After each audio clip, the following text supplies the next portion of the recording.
La escritura de esta mañana es el libro de Éxodos 15, el 22. Entonces Moisés llevó a Israel por el mar Rojo, y ellos fueron ahí hasta el mar de Shur. Y de ahí, después de que pasaron 3 días regresaron a Mara, donde ellos no podían tomar de esas aguas porque estaban amargas, así que por eso se llamaba Mara. Así que la gente se enojó con Moisés diciendo: ¿qué deberíamos de tomar? Y él lloró al Señor y le dijo: Señor, enséñame el árbol. Y él enseñó las aguas para que se hicieran dulces, y él ahí hizo una estatua, y ahí fue donde las probó. Y le dijeron: si tú escucharas la voz del Señor tu Dios, y hicieras lo que está bien en sus ojos, y oyeras lo que Él te pide, yo no pondría ninguna de esas enfermedades contigo que Él puso en los egipcios, porque yo soy el Señor y yo te curaré. Y vinieron a Elim, donde estaban 12 campos de agua, donde había 70 palmas, y ahí se quedaron. Pueden sentarse.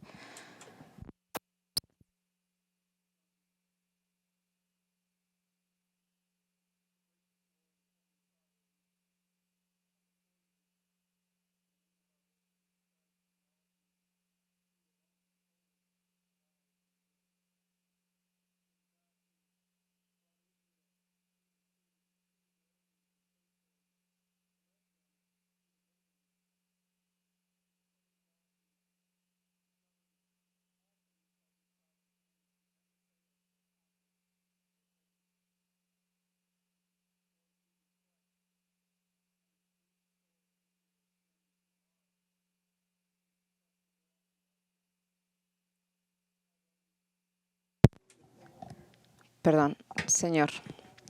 Nosotros estamos aquí, recibimos mucha de tu piedad, y muchas veces somos rápidos en quejarnos cuando tenemos alguna dificultad, cuando nuestras circunstancias son difíciles, cuando lo que viene delante de nosotros, nuestros corazones tienen la tendencia de quejarse en vez de confiar en ti. Perdónanos, Señor, por no creer, por cuestionar a veces tu bondad. Nosotros te alabamos porque sabemos que tú eres bueno, y sabemos que en ese mar de Mara, que tú nunca abandonaste a la gente, pero tú más bien tú les diste para ellos exactamente lo que ellos necesitaban. Tú pusiste agua amarga a agua dulce y demostraste que tú eres el Señor que cuida y que provee para su gente. Padre, ayúdanos a confiar en ti, en tu provisión. Que nos des fuerza para creer que todo las dificultades vienen de tu mano y que son para tu honor y gloria. Guárdanos y apártanos del pecado de quejarnos. Danos un corazón de gratitud, y que confiamos en ti por todo lo que pasa y todo esto lo que nosotros estamos aquí. Nosotros oramos por la familia, York, y por nuestro hermano Tim, que ha entrado a tu presencia el pasado viernes por la mañana, donde la fe se convierte una mirada. Nosotros nos regocijamos con él, nos sentimos mucho cariño por su familia, por su esposa, por Rebeca, por los hijos. Sabemos que tú eres un Dios que da paz y que nos das, y nosotros te pedimos que cuides a esa familia, que les des paz, que les des de tu amor, y que nos ayudes como iglesia a venir al lado de ellos, a ministrarlos, a cuidarlos, a darles cariño. Y que por medio de tu Señor Jesús nos ayudes para estar a su lado. Ayúdanos, danos entendimiento de lo que vamos a decir, a poder aplicar esas verdades en nuestros corazones y en nuestras vidas. Y es en el precioso nombre de nuestro Señor Jesús, que oramos. Amén.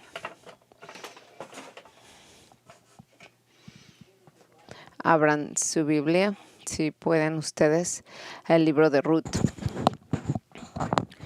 Las últimas veces que he tenido la oportunidad de predicar, he enseñado en el Evangelio de Mateo, ya que eso es lo que he estado enseñando en mi clase dominical. Sin embargo, hoy y los próximos 3 domingos quiero que volvamos al Antiguo Testamento y profundicemos una interesante historia. Iremos leyendo a través de este libro un capítulo cada semana. Y creo que ustedes encontrarán valiosas enseñanzas que nos ayudarán a comprender mejor la historia de la redención. Y nos va a dar este entendimiento. El libro de Ruth es uno de los libros más cortos de la Biblia, pero narra una historia que nos resulta muy familiar. Está estrechamente relacionado con el libro de los Jueces, el cual relata una historia que tuvo lugar durante el reinado de jueces en Israel. Fue una época de terrible caos social y religioso que duró aproximadamente 180 años, durante los cuales la historia de Ruth se llevó a cabo. Sin embargo, y si bien el periodo de jueces fue una época de apostasía, de fracaso y de pecado, eso no significa que todos en Israel actuaran de esa manera. Hubo quienes fueron fieles, quienes buscaron a Dios y vieron su obra en sus vidas en maneras especiales durante este tiempo. Y veremos cómo esto se manifestó en la vida de Ruth, Noemi y Boaz en este periodo. Hay menos 4 propósitos por los que Dios inspiró este pequeño libro y lo incluyó en el Antiguo Testamento. Primero, para mostrar la verdadera fe y piedad en tiempos de apostasía en la nación de Israel. Esto es algo muy importante que debemos recordar en cada momento de nuestra propia vida y en nuestra nación. En segundo lugar, nos ilustra el concepto de el pariente redentor. La palabra hebrea que significa redimir o redentor aparece 23 veces en este pequeño libro. La redención es un concepto clave y vemos a Boaz actuando como un pariente redentor de Ruth, y el cual anticipa la obra de Jesucristo como nuestro pariente redentor. Así se desarrolla la historia de la redención. En tercer lugar, para demostrar que el alcance de la gracia de Dios en el Antiguo Testamento incluía a los gentiles. Dios trataba principalmente con los judíos en el Antiguo Testamento, pero en el libro de Ruth demuestra que su gracia abarca tanto a los gentiles como a los judíos, ya que Ruth era gentil. El cuarto propósito es muy importante. Es rastrear la ascendencia de David hasta Judá. La información que encontramos en el libro de Ruth es esencial para reconstruir el linaje mesiánico de Cristo en el Antiguo Testamento.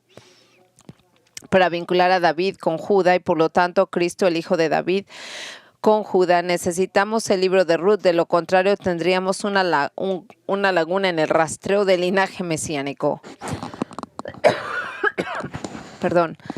Por eso este libro es muy importante. No se sabe con certeza quién fue el autor de este libro. La tradición judía sostiene que Samuel fue el autor de este mismo, pero esto no es probable por razones relacionadas con la cronología en los acontecimientos. Sin embargo, quien quiera que haya sido el autor que conocía los procesos legales de Israel tenía acceso a los registros genealógicos de la familia de David. Así pues, pudo haber sido un escriba del reino de David o incluso un pariente suyo que deseaba escribir esta importante historia familiar. Simplemente sabemos que este libro es más que una interesante historia antigua. Es la palabra de Dios escrita para revelar su gloria y su plan de redención. Y puesto que Dios no consideró oportuno revelarnos la identidad del autor humano, evidentemente tampoco lo consideró necesario para comprender el contenido del libro. En el primer capítulo se divide fácilmente en 5 partes y analizaremos una por una, así que empecemos con la primera sección, que yo la puse, la desobediencia de Elimelech y el juicio de Dios. Leamos los primeros 5 versículos. Para que sepan, estoy estudiando una nueva versión de la Biblia, en la cual notarán que hay palabras que son ligeramente diferentes, pero la mayoría serían idénticas de otras. Aconteció en los días en que los jueces juzgaban que hubo hambre en la tierra, y un hombre de Belén de Judá se fue a vivir a los campos de Moab con su esposa y sus 2 hijos. El nombre del hombre era Elimelec y el de su esposa Noemí, y los nombres de sus hijos eran Malón y Quilión, efrateos de Belén de Judá. Llegaron a los campos de Moab y se quedaron allí. Entonces murió Elimelec, el esposo de Noemí, y ella se quedó con sus 2 hijos. Tomaron por esposas a mujeres moabitas que se llamaban una Orfa y la otra Ruth, y vivieron por ahí 10 años. Entonces murieron también Malón y Quilión, y la mujer se quedó sin sus 2 hijos y sin su marido. Así es como comenzamos la historia con una hambruna en la tierra de Israel. Esto pudo haber sido un castigo de Dios que infligió a la tierra en el libro de Jueces. La hambruna se debió a que Dios cumplió su promesa de maldiciones por la desobediencia de Israel. En Levítico 26 y Deuteronomio 28, Dios había prometido a Israel que si lo desobedecían, sus cosechas fracasarían y se quedarían sin alimento. Por lo tanto, esta hambruna bien pudo haber sido parte de un castigo divino a Israel por su desobediencia. Ahora bien, vemos que este hombre, cuyo nombre está en el versículo 2, Elimelec, decide que ante la gravedad de la hambruna tomará a su familia, abandonará Belén y se dirigirá a Moab. Moab se encontraba a unos 80 kilómetros al este de Belén, en la orilla oriental del Mar Muerto, y aunque solo hay 80 kilómetros entre Belén y Moab, la orografía de las montañas que separan ambos lugares hacía que Moab recibiera lluvias con frecuencia, mientras que Judá no. Por lo tanto, no era raro que en Moab hubiera buenas cosechas, mientras que Judá sufría hambruna. El versículo 1 dice que fue a residir ahí temporalmente. Esa palabra significa que iba a vivir por algún tiempo determinado, así que él solo pretendía quedarse ahí unos meses, tal vez un año como máximo, pero él pensaba ir ahí para alimentar a su familia. De nuestra perspectiva, parecería ser una buena idea, pero lo que quiero señalar es de que este fue el primero de varios actos de pecado y desobediencia por parte de Elimelec. Como ve, Dios le había dado a los israelitas la tierra de Israel y les había prometido bendiciones en ella si eran fieles con él. Pero en lugar de actuar con fe y confiar en Dios que él proveería para su familia en la tierra prometida, Elimelec empacó a sus pertenencias y se marchó. Y no solo abandonó a Israel, sino que se fue a Moab. La nación de Moab tuvo origen del episodio incestuoso entre Lot y su hija mayor. Más adelante, los moabitas contrataron al profeta Balaam para maldecir a Israel y buscaron destruir a Israel mediante matrimonios mixtos y la adoración de falso dios Baal. Así que leemos en Deuteronomio 23:3, ningún amonita, moabita entrará a la asamblea de Yahweh, ni siquiera hasta la 10ª generación, ninguno de los descendientes entrarán jamás a la asamblea. Los moabitas eran un pueblo maldito y que Elimelec llevaría a su familia a vivir entre ellos. Era un pecado, una vil rebelión contra Dios, y demostró su falta de confianza en él. Incluso ante la hambruna, él caminaba por la vista, no por la fe. Por difíciles que sean nuestras circunstancias, el lugar más seguro y el mejor lugar es estar en la voluntad de Dios. Pero no fue donde este hombre estaba. En el versículo 2 nos da los nombres de la familia: Elimelec, su esposa Noemí, sus 2 hijos Malón y Quilión. El significado de los nombres es importante en este libro, así que permítame mencionarlos. Elimelec significa Dios es rey o mi Dios es rey. Y obviamente Elimelec no hizo honor a su nombre, pues en ese momento no confiaba en Dios y él estaba tomando sus propias decisiones. En segundo lugar, Noemí significa agradable o encantadora. Como vemos, se vuelve relevante más adelante en el capítulo. El nombre Malón significa débil o enfermo y el nombre Quilión significa llegar a su fin. En ambos casos, ambos hombres se extinguieron. Aparentemente eran débiles, enfermizos y murieron jóvenes y su linaje terminó porque ninguno de ellos pudo tener hijos. Al final del versículo 2 dice que llegaron a los campos de Moab y se quedaron ahí. Elimelec originalmente pensaba quedarse por un corto tiempo, pero terminó quedándose, no se fue y regresó a Israel. Así que desobedeció el plan de Dios de que los israelitas vivieran en la tierra que Él les había prometido bendecir, y en cambio fue y terminó quedándose en la tierra de los enemigos de Israel, el pueblo de Dios que había maldecido, y aparentemente a Elimelec le gustó estar ahí. Entonces, la tragedia golpea en el versículo 3, dice que entonces Elimelec, el esposo de Noemí, y ella murió, y ella quedó con sus 2 hijos. Elimelec y su familia habían huido de Judá para escapar de la muerte, pero al final él murió en Moab, y probablemente murió poco después de llegar a Moab, porque dicen que Noemí se quedó con sus 2 hijos. Así que tenemos a una viuda israelita viviendo en la tierra del enemigo de Israel con 2 hijos, y se nos dice que la edad de sus 2 hijos, me supongo que en este momento sería adolescencia. Y basándonos en lo que leemos, vemos saber algo que es muy importante para esta historia, de que él muere. Aunque él muere, a él se refieren con él como el esposo de Noemí. Y esto es algo muy importante para escuchar en esta historia. En el versículo 4 parece dar un salto de unos años, y cuando llegan a la edad en que podrían casarse, ellos tomaron como esposas a mujeres moabitas.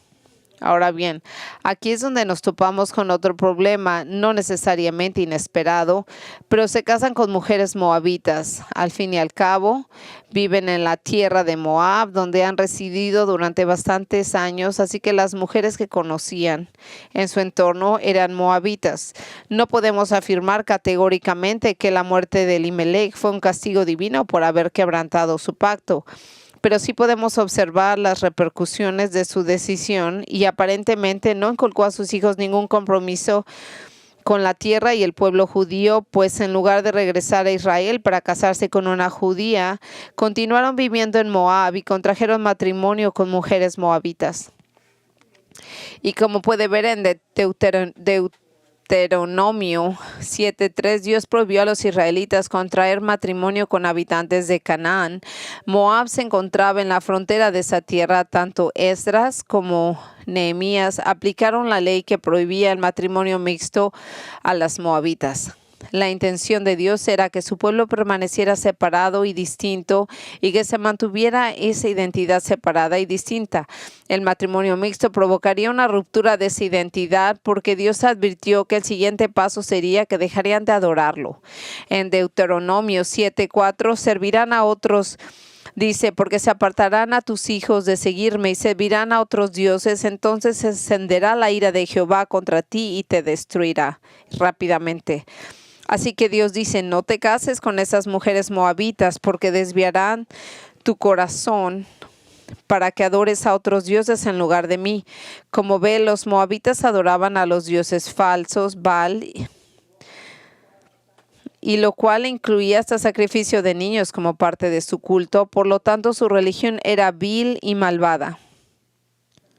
Y en tiempos de Moisés, fueron las mujeres moabitas quienes sedujeron a los hombres judíos a la inmoralidad y a la idolatría, y como resultado Dios envió una plaga que mató 24,000 personas, pero también advirtió a Israel que no se casara con mujeres extranjeras, porque esas esposas llevarían a los hombres a la adoración falsa.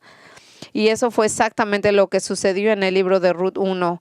Elimelec decidió mudarse a la región de Moab, desobedeció a Dios y fue a un lugar donde él no debía estar con su familia, y se integraron a una cultura y dejaron de obedecer los mandamientos de Dios. Probablemente pensó, es solo por un poco tiempo, probablemente es lo suficiente, nada más para que mi familia sobreviva, y en cuanto termine esta hambruna y regresemos, todo va a estar bien. Pero eso no sucedió así. Él acabó quedándose ahí, acabó muriendo, sus hijos crecieron y se casaron con mujeres moabitas. Una de ellas se llamaba Orfa y la otra Ruth. El significado del nombre Orfa es incierto. Algunos lo han relacionado con la palabra que significa obstinada o terca, pero en realidad no sabemos. Sin embargo, el nombre de Ruth significa amistad, la que conforta, y los que saben es que ella demostró ser una buena amiga para Noemí, quien la consoló cuando ella perdió a su esposo y a sus hijos. Al versículo 4 dice que vivieron ahí unos 10 años y continuaron viviendo ahí después de 10 años de haberse casado, pero es más probable que el autor se refiere a que transcurrieron unos 10 años desde que Elimelech trasladó a su familia ahí y sus hijos crecieron hasta casarse con mujeres moabitas. Esto debe de ser tanto como Malón y Quilón murieron sin hijos. Si hubieran estado casados 10 años, lo lógico sería que hubieran tenido descendencia, sobre todo en una cultura donde tener hijos era de gran importancia. Sin embargo, vemos aquí cómo uno de estos hombres hubiera tenido que tener algún hijo, pero no, su matrimonio realmente fue muy breve. En el versículo 5 vemos que dice que murieron también Malón y Quilión, y la mujer quedó sin sus 2 hijos y sin su marido.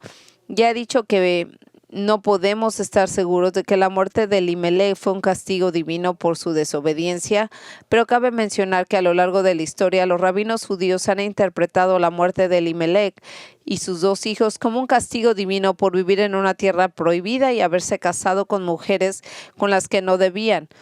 Creo que hay algo cierto en esta interpretación, sin embargo debemos de tener presente la soberanía de Dios incluso en las acciones pecaminosas de esta familia. Para que Ruth se incorpore al linaje mesiánico de Cristo y nos enseñe una valiosa lección sobre la gracia y redención de Dios.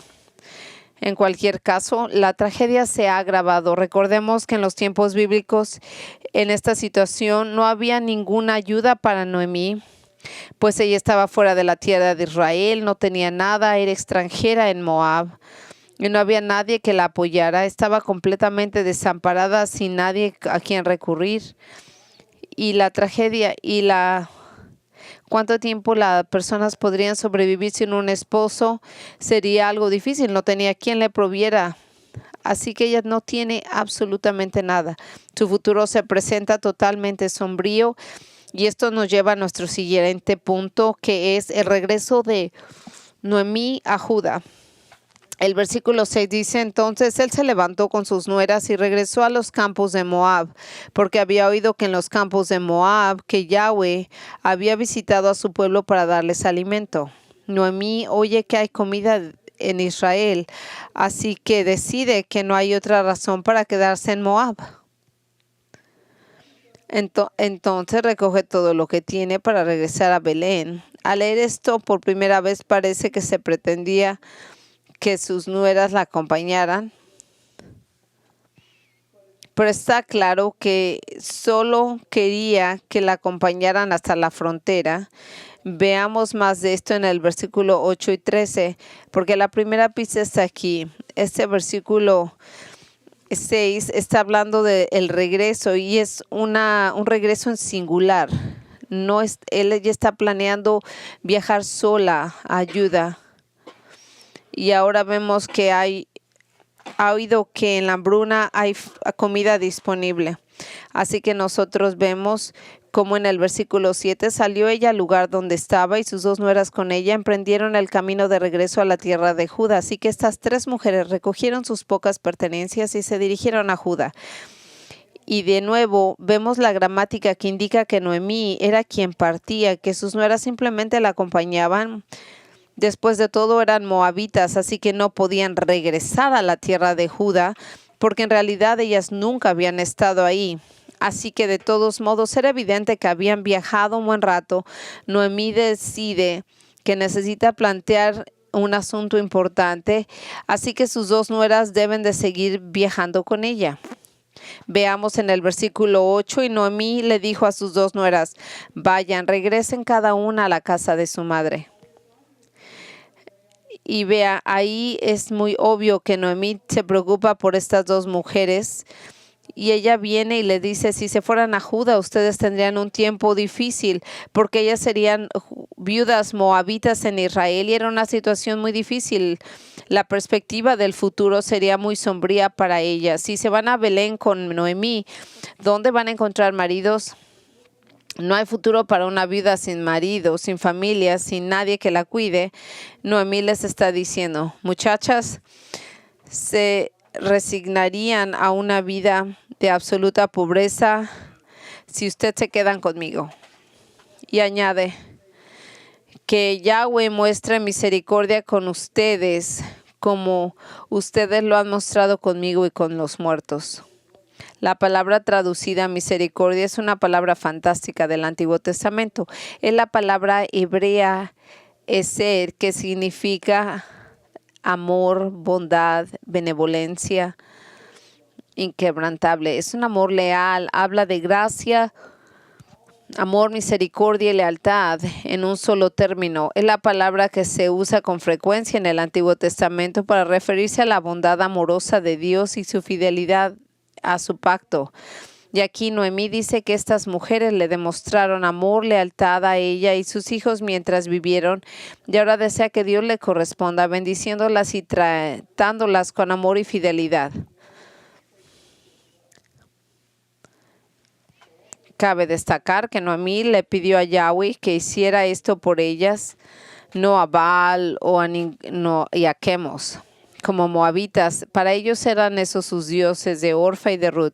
Pero al parecer, aunque al haberse casado con los hijos de Noemí, conocían bien a Yahweh y su amor y pacto con los judíos.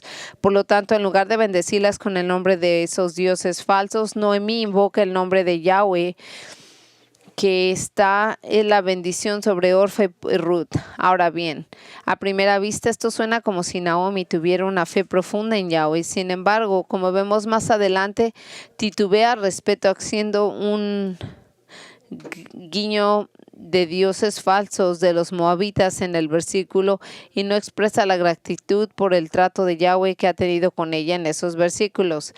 Pero esta bendición es todo lo que puede ofrecer a estas dos mujeres. Naomi cree que el futuro que le depara es la pobreza, pero al decirle a sus nueras que regresen a su casa, también se condena a una vida de soledad y pobreza.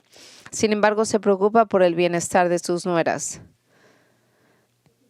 En este momento de gran dolor y tristeza, esta familia ha pasado por momentos muy difíciles. Los 3 esposos han fallecido. Naomi ha perdido no solo a su esposo, sino a sus 2 hijos. Y sin embargo, le dice a Ruth y a Orfa que regresen a casa de sus madres y les desea bendiciones de Yahweh por la bondad que han mostrado hacia ella y sus hijos. Y en el versículo 9, Naomi les dice que Yahweh que les conceda llegar al descanso, cada una en la casa de su marido. No se refiere a los maridos fallecidos, sino más bien se refiere a nuevos esposos. La palabra que se está usando aquí es traducida hallar descanso, evoca seguridad, liberación de ansiedad, la incertidumbre y el dolor. En su mente, estas mujeres encontrarían el descanso cuando Dios les dé a cada uno un nuevo esposo. En el versículo 9 concluye diciendo que les dio un beso y ellas alzaron la voz llorando. Como ya lo mencioné, esta es una escena de gran angustia y dolor. Esas 3 mujeres han perdido a sus maridos y su fuente de estabilidad y seguridad en la cultura. Ahora Noemí le dice que va a la casa y que ellas deben de regresar a sus hogares. Y la palabra llorar se refiere a fuertes lamentos y gemidos. Es una escena amarga de desesperación y aflicción de 3 mujeres que gimen y se abrazan. En el versículo 10, estas mujeres hablan por primera vez y le dicen, no, pero volveremos contigo a tu pueblo. Esta declaración demuestra la profundidad del amor con estas 2 jóvenes y lo que sentían por Noemí, porque por ir con ella abandonarían a sus propias familias. y dejarían a todo, a su patria, su religión y sus perspectivas de matrimonio, y estaban totalmente dedicadas a Noemí. Pero escuchen la respuesta de Noemí a estos versículos. Ella les dice: vuelvan, hijas mías, ¿por qué han de venir conmigo? ¿Acaso tengo hijos en mi vientre que puedan ser sus maridos? Vuelvan, hijas mías, vayan, porque yo soy demasiado vieja para tener marido. Y si yo tuviera un esposo esta noche y tuviera hijos, ustedes no podrían ser sus maridos. ¿Acaso esperarían hasta que crecieran? ¿Acaso se abstendrían de casarse? No, hijas mías, porque es más amargo para mí ver a ustedes que la mano de Yahweh se ha vuelto contra mí. Ahora, lo que Noemí está diciéndoles aquí es que conoce un matrimonio levirático. En Deuteronomio 25, Dios estableció varias leyes para Israel. Una de ellas era que el matrimonio levítico significaba que si un hombre moría, el siguiente hermano soltero debería de tomar a la viuda como su esposa y hacerse cargo de ella. El primer hijo nacido de esa unión sería considerado el hijo del hermano fallecido y sería heredero y recibiría todo lo que le pertenecía al padre. Y si el difunto no tenía hermanos, era la responsabilidad de uno de los primos de tomar a la mujer como esposa y criar a un hijo para que fuera el heredero del difunto. Así que esa práctica se convirtió en una medida social en Israel para el cuidado de las viudas. Cabe recordar que en aquellos tiempos las familias solían ser numerosas y debido a las guerras y a las enfermedades que existían y que no tenían cura como lo ocurre hoy en día, había muchas viudas que necesitaban a un marido que las mantuviera. Por ello, se esperaba que uno de los hermanos solteros del difunto se casara con la viuda de su hermano, y de esta manera es que Dios proveería para estas mujeres. Lo que Noemí quiere decir es: chicas, soy demasiado mayor para casarme y tener más hijos varones para que uno de ellos crezca y se case con vosotras. En su opinión, nadie fuera de sus propios hijos se casaría con dos mujeres moabitas viudas que residían como extranjeras en Belén. E incluso, y si por alguna milagrosa razón tuviera hijos varones, para la hora que crecieran, Orfa y Ruth serían demasiado mayores para tener descendencia que se convirtieran en herederas de Malón y Quilión. Entonces Naomi dice: miren, no encontrarán marido si vienen conmigo, no puedo tener más hijos y no hay nadie en Belén que quiera casarse con ustedes, así que la única esperanza es regresar a su casa. No lo está diciendo con mala intención, sino por amor y preocupación por ellas. Pero al final del versículo 13 vemos el primer indicio de que Noemí se ha descarriado espiritualmente, por decirlo así. Esta actitud se manifestará más cuando regrese a Belén y dice: para mí es más amargo que para ustedes, porque la mano de Yahweh se ha vuelto en contra mí. Lo que quiere decir es de que la situación es peor para ella, y quiere decir que no tengo futuro, pero no es demasiado tarde para ustedes que encontraron marido, porque Dios me ha maldecido y me está castigando. Resulta interesante observar la mezcla de la fe y la incredulidad en las palabras de Noemí. Ella sabía que Yahweh era soberano sobre todos los acontecimientos de la vida. El uso de la frase "la mano de Yahweh" alude al poder. Sin embargo, la realidad era de que Dios le había bendecido, le había perdonado la vida y le había permitido seguir viviendo. Pero ella solo veía el juicio, no podía ver más allá de su propia amargura y culpaba a Yahweh por todo. Como usted ve, la verdad que vemos en el libro de Ruth, y de hecho como el Antiguo Testamento, es que Dios es soberano y hace lo que Él quiere. Pero Noemí cree que Dios es su enemigo. Ella reconoce claramente que Él interviene en su vida y en sus circunstancias, pero no le gusta cómo lo está haciendo, cómo lo está tratando. Siente resentimiento hacia Dios por todo lo que ha sucedido: la pérdida de su esposo, la pérdida de sus hijos, la extrema pobreza. Él no la ha bendecido como ella cree merecer.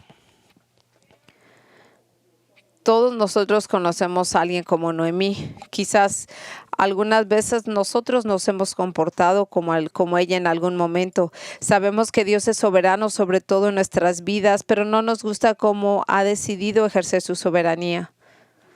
Y cuando pensamos así, sabemos y debemos reconocer que lo que estamos realmente diciendo es: Dios, yo sé más que tú. Tú no me estás tratando con justicia, no me has bendecido como deberías. En realidad nos estamos erigiendo en jueces de Dios y de sus acciones. Esos son los momentos que necesitamos recordar la pregunta de Pablo en Romanos 9:20. ¿Quién eres tú, oh hombre, para replicarle al Dios? ¿Acaso la criatura moldea y le dirá al moldeo: ¿por qué me hiciste así? En otras palabras, no tenemos derecho a cuestionar las acciones de Dios y a traer dolor a nuestras vidas. Él tiene sus razones para hacerlo y su razonamiento es infinitamente superior al nuestro. No digo que no debamos preguntarle porque tratamos de comprender algo, pero puede ser que nos esté disciplinando por el pecado y en este caso tenemos la oportunidad de arrepentirnos y apartarnos del pecado, o puede ser que puede usar ese dolor para transformarnos a la imagen de Cristo, para hacernos más semejantes a Jesús. Pero no te amargues ni te enojes con Dios cuando llegan los momentos difíciles y dolorosos a tu vida. No seas como Noemí. Ahora observe lo que sucede a continuación. En el versículo 14 al 18. Y alzaron su voz llorando de nuevo. Orfa besó a su suegra, pero Ruth se aferró a ella. Orfa besó a su suegra para despedirse, pero Ruth se quedó atrás, aferrada a ella. Orfa regresa a su hogar con el corazón roto. Reconoce que el argumento de Noemí probablemente era correcto y que sería difícil para ella en Judá. Aunque también es joven y de una edad fértil, probablemente se vería obligada a vivir como una viuda pobre. Así que regresa a casa de su familia y de sus falsos dioses y termina como cualquier otra mención de Orfa en esta historia. Pero ¿qué es lo que hace Ruth? Ruth dice que se aferró a Noemí. La palabra aferrarse es la misma que se usa para referirse de matrimonio en Génesis 2:24, donde dice que un hombre debe de unirse a una esposa. La idea es de que Ruth se aferra físicamente a Noemí de una manera que indica su permanencia. Su relación con Noemí es permanente y se niega a soltarla. Esto es verdadero amor por su suegra. Ahora miren lo que dice aquí de Noemí en el versículo 15. Entonces dijo: mira, tu cuñada ha regresado a su pueblo y a sus dioses, regresa tú también. Noemí anima a Ruth a ver la supuesta sabiduría de las acciones de Orfa, de regresar a la casa y animarla, y la anima a hacer lo mismo. Y Noemí incluso reconoce que estas mujeres al regresar a Moab también es regresar a la idolatría. Pero Noemí no parece verlo como si hubiera un problema. Esto sería como si una de ustedes, mujeres, enviudara y tuviera un hijo que se casara con una católica romana que no es creyente, y luego de que usted sufre dolor de que su hijo también muriera y usted decide mudarse a otro lugar donde tiene familia, pero cuando su nuera le ruega que se la lleve con usted, le dice: no, regresa a casa de tus padres, cásate de nuevo y regresa a tu iglesia católica romana. No cometamos el error de subestimar la gravedad de las acciones de Noemí. Ella ya ha convencido a una de sus nueras de regresar a la idolatría, porque en su opinión así vendrá una vida más fácil, y ahora intenta convencer a la otra de hacer lo mismo. Noemí se guía por la sabiduría humana, no por la divina, y al final y al cabo ella viene aquí y nos damos cuenta que está enojada con Dios.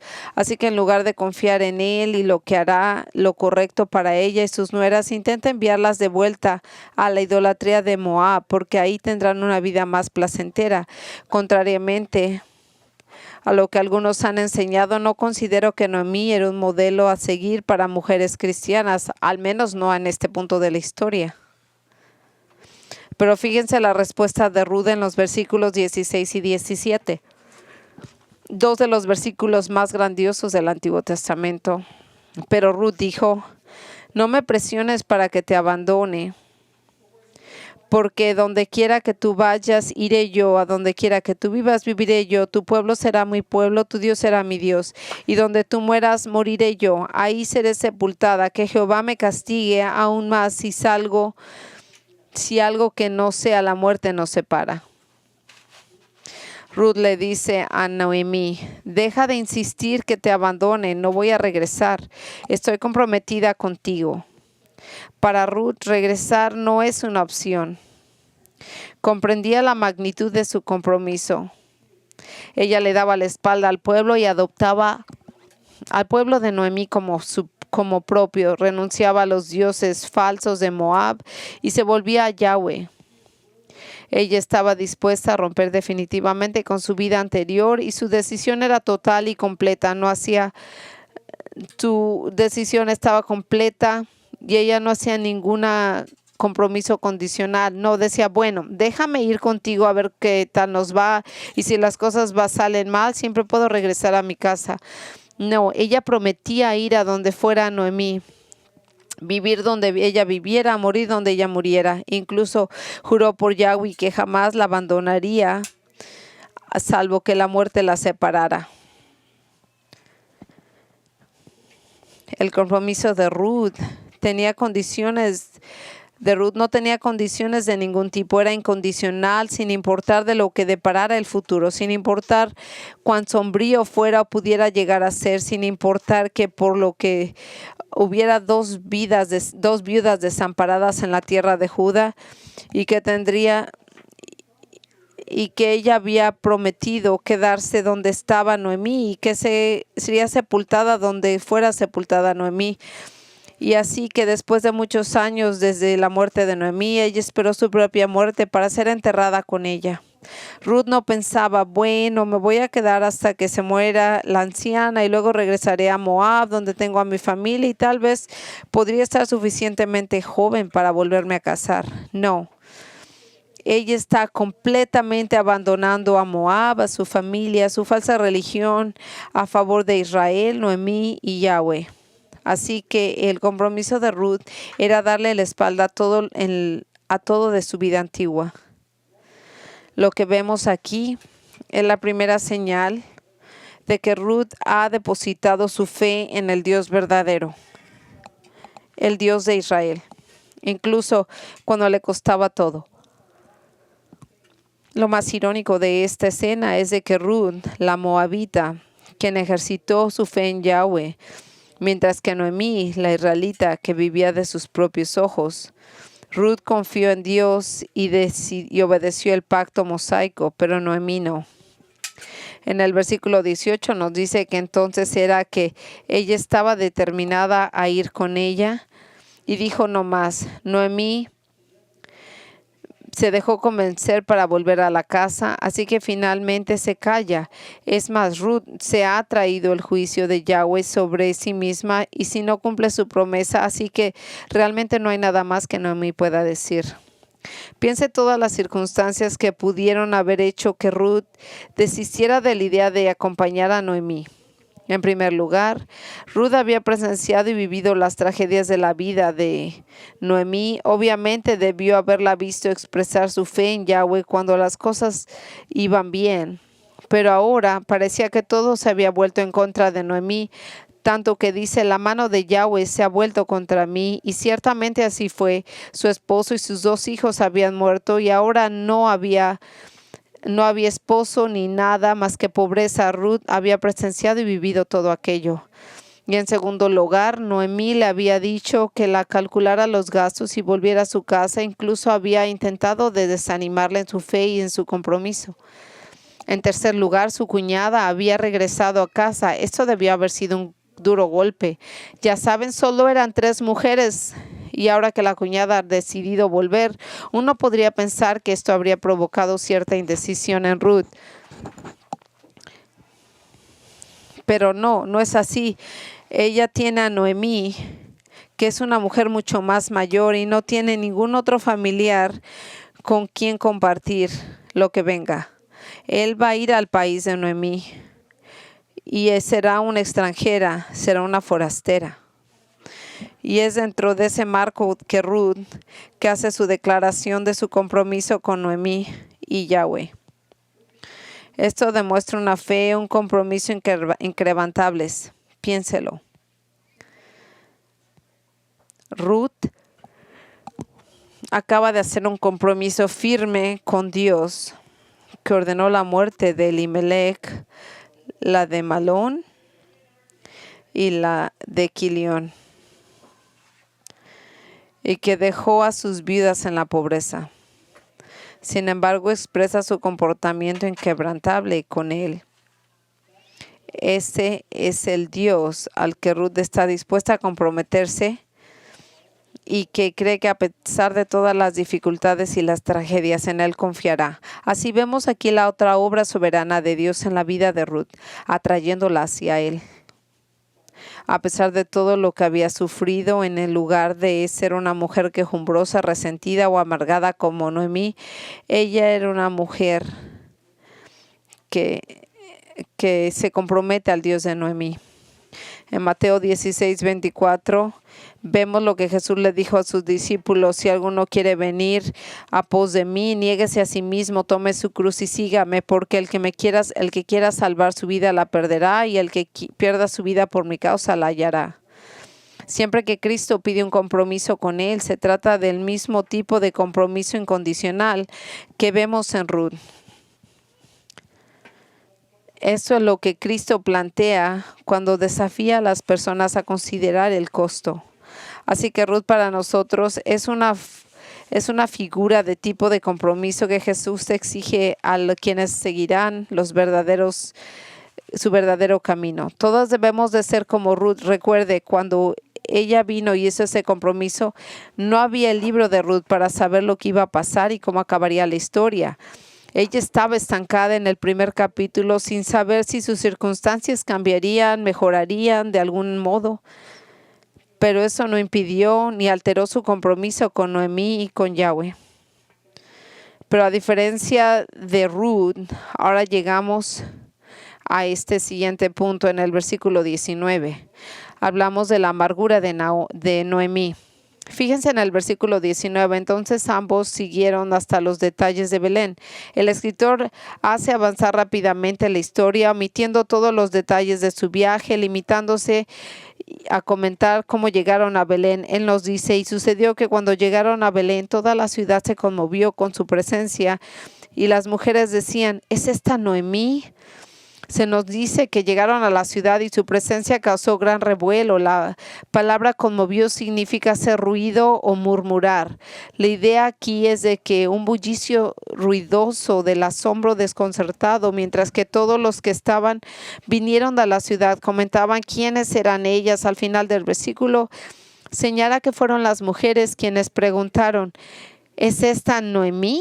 El libro de Ruth es muy femenino. La historia se trata de una mujer. La mayoría de los personajes principales son mujeres, excepto una.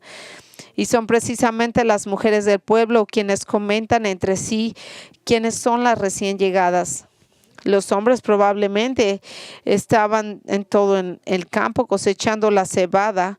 Así que las mujeres que se quedaron en casa, las primeras en ver a Noemí y a Ruth, venían llegando al pueblo. Han pasado al menos 10 años. Recuerden, por lo tanto, que Noemí era una mujer del antiguo cercano oriente, probablemente una de las familias campesinas. No tuvo acceso a la medicina ni a los cosméticos modernos para disimular sus imperfecciones y arrugas en su rostro. Vivió bajo el inmenso sol del Medio Oriente. Su piel estuvo expuesta al sol abrasador toda su vida.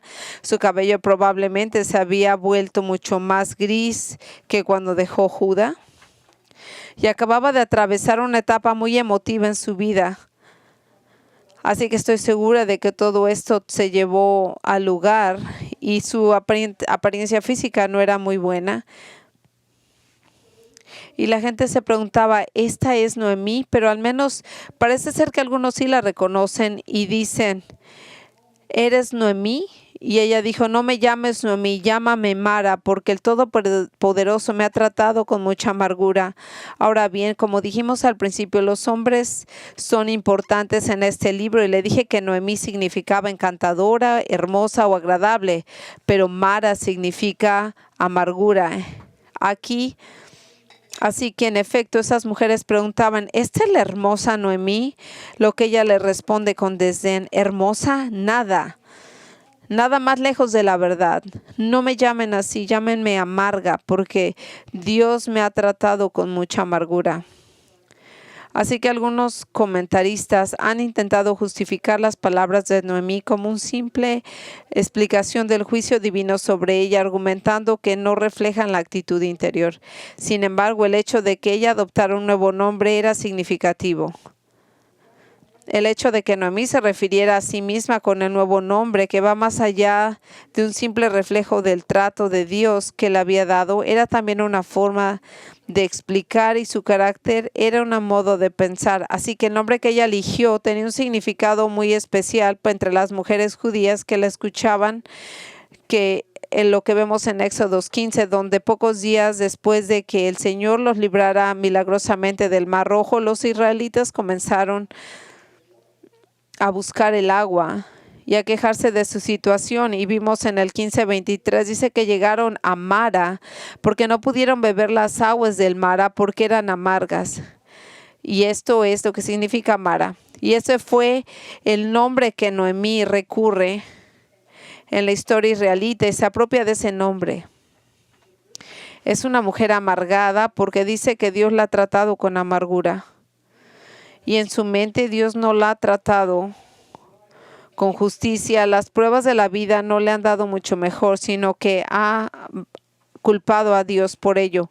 Curiosamente, recordarán en el relato de Éxodo 15 que Dios en su misericordia convirtió las amargas aguas de Mara en dulces para que Israel pudiera beberlas. Las bendiciones de Dios llegaron después de las pruebas, pero Noemí parece haber olvidado esa parte de la historia. En lugar de ver lo que Dios tiene para ella, ella se enfoca en todo lo negativo.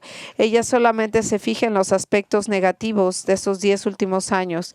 Así, y lo que es particularmente triste acerca de la actitud de Noemí es que ella se refiere a Dios como el Todopoderoso, el Shaddai.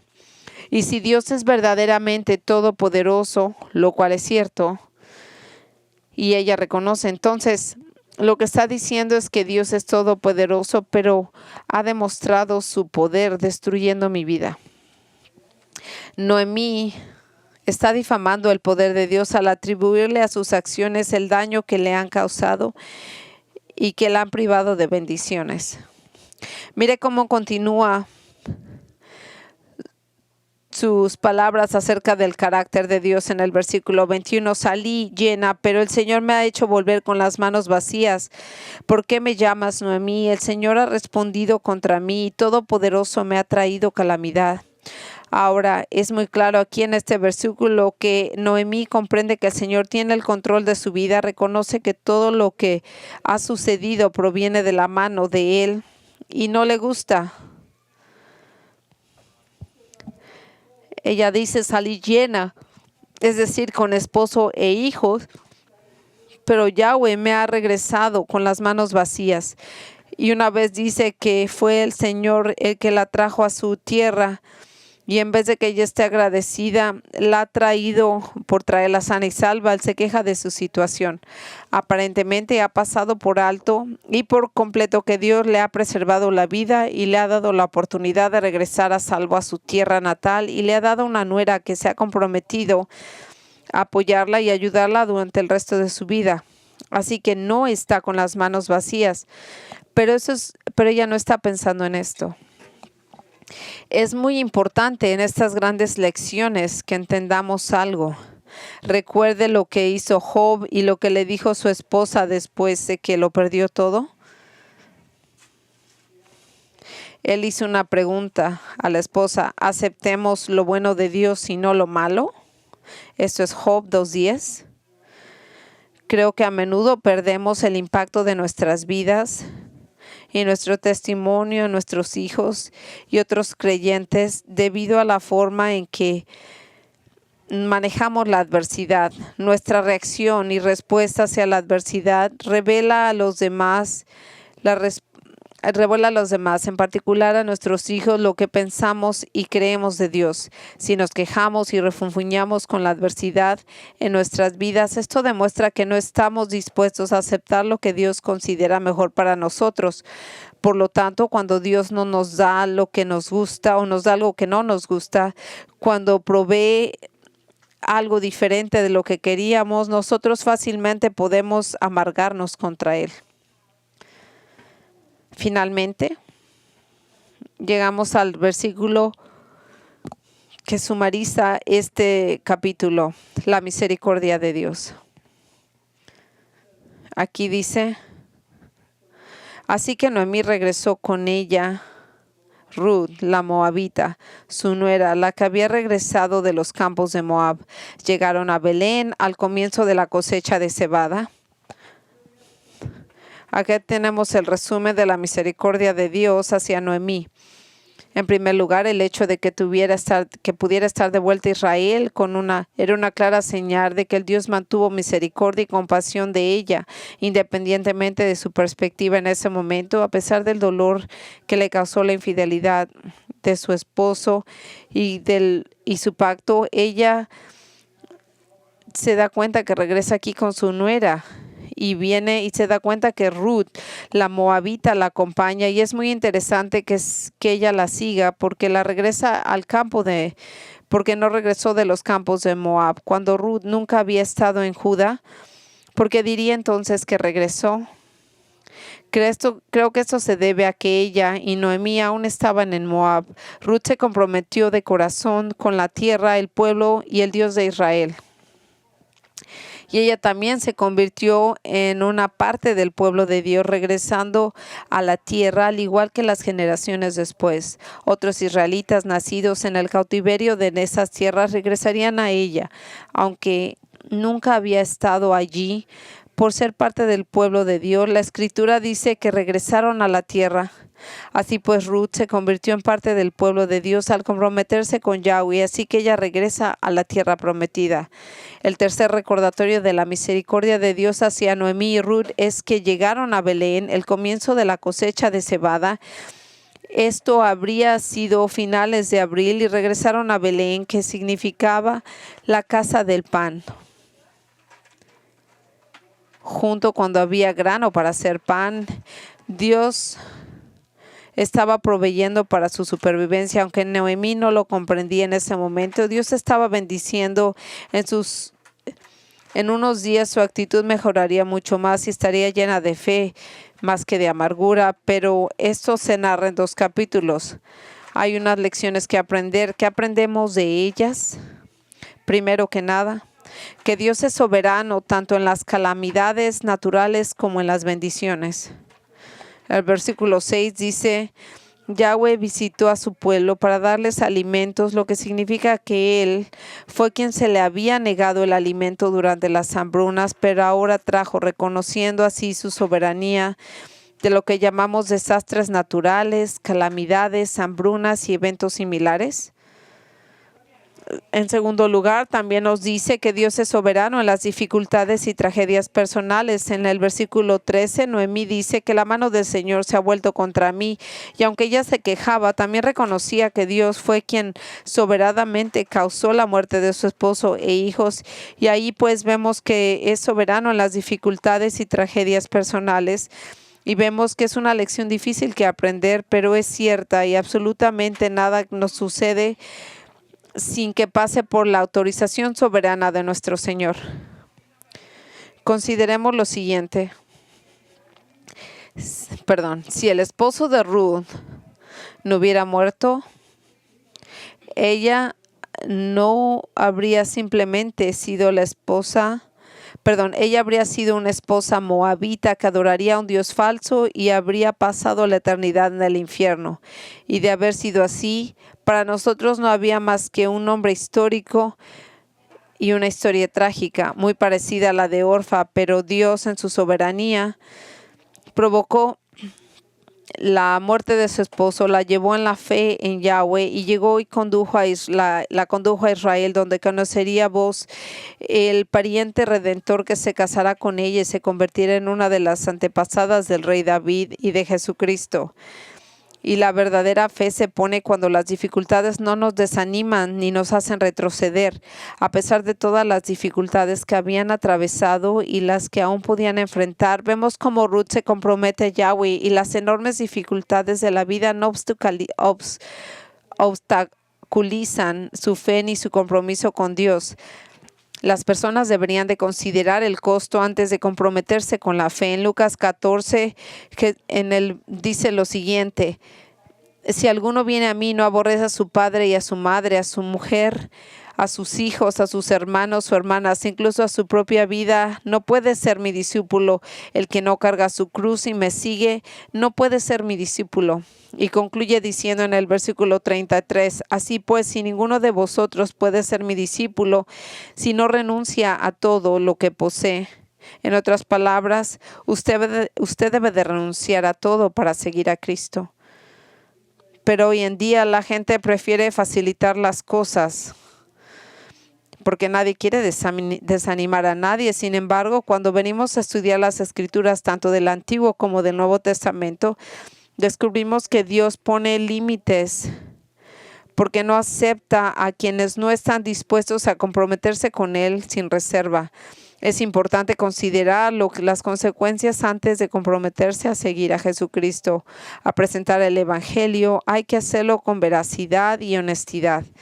No teman a que la gente los pueda rechazar o regresar como lo hizo Orfa, porque Ruth no lo hizo. Algunos creerán, otros no. En quinto lugar, nuestra fe ante la tragedia impacta la vida de los demás. A veces en esta corta vida puede ser la muestra de grandes oportunidades porque nos lamentamos de las dificultades y buscamos maneras de escapar de la presión, cuando la realidad en las pruebas y las tragedias tenemos oportunidades únicas para demostrar la fe inquebrantable en Dios. Y la gente siempre nos está observando cómo afrontamos la adversidad.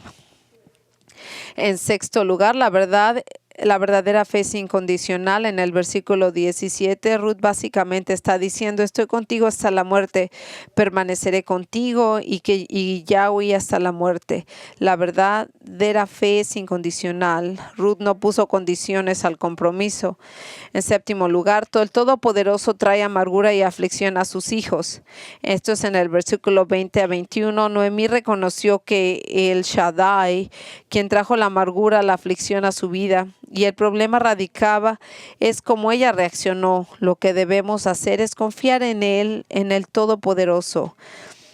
El dolor y las tragedias y los sufrimientos en una vida y del mismo modo está todo bajo el control de Dios Todopoderoso. Él podrá librarnos de ellos si quisiera, y si no lo hace cuando llegan, debemos aprender a alabarlo, porque cuando los trae están bajo su control y Él utiliza esto para nuestro bien y para cumplir su propósito en nuestras vidas. Y podemos recordar la historia de Noemí y de Ruth. Nunca sabemos lo que Dios hará con nuestras pruebas y adversidades. Por eso debemos de tener nuestra visión a la luz de la eternidad y confiar en nuestro Dios Todopoderoso, que todo es correcto y todo cumple un propósito en nuestras vidas. El maestro bíblico Warren Wiersbe escribió lo siguiente: no podemos controlar las circunstancias de la vida, pero sí podemos controlar cómo respondemos a ellas. Dios tiene el control. Qué privilegio tenemos en someternos a Él y confiar en lo que Él va a hacer. Así como cerramos, si usted no conoce a Jesucristo como su Señor y Salvador, quien perdonará a usted de todos sus pecados, le dará vida eterna y lo enseñará a confiar en Él, como lo hizo con Ruth, por favor venga a verme después de que acabemos de orar, o alguno de los pastores, para que le ayuden. Padre, eres un Dios maravilloso que obra todas las cosas según a tu voluntad. Y a veces, Señor, Esto incluye la tragedia, la adversidad, las dificultades. Ayúdanos a descansar en tus propósitos soberanos en todas las situaciones. Señor, ninguno de nosotros quiere ser recordado como una persona quejumbrosa, resentida, amargada como Noemí. Que seamos más bien como Ruth, confiando plenamente en ti, entregándonos por completo a ti, sin importar lo que suceda en nuestras vidas, para que nuestra fe brille, incluso si nos cuesta todo. Que la expresión de nuestros corazones y las palabras de nuestra boca reflejen nuestra dependencia en ti en cada momento de nuestras vidas, sin importar nuestras circunstancias. Que aprendamos a estar verdaderamente contentos, sean cuales sean nuestras circunstancias. Gracias por incluir este pequeño libro, esta gloriosa historia de redención en tu palabra, para que podamos aprender y aplicar esta verdad. Que la luz de Cristo brille como una intensidad en nuestras vidas, que nos podamos convertir como faros o esperanza, luz de esperanza en este mundo oscuro y perdido. Todo en el nombre de Jesucristo, que en su nombre oramos. Amén.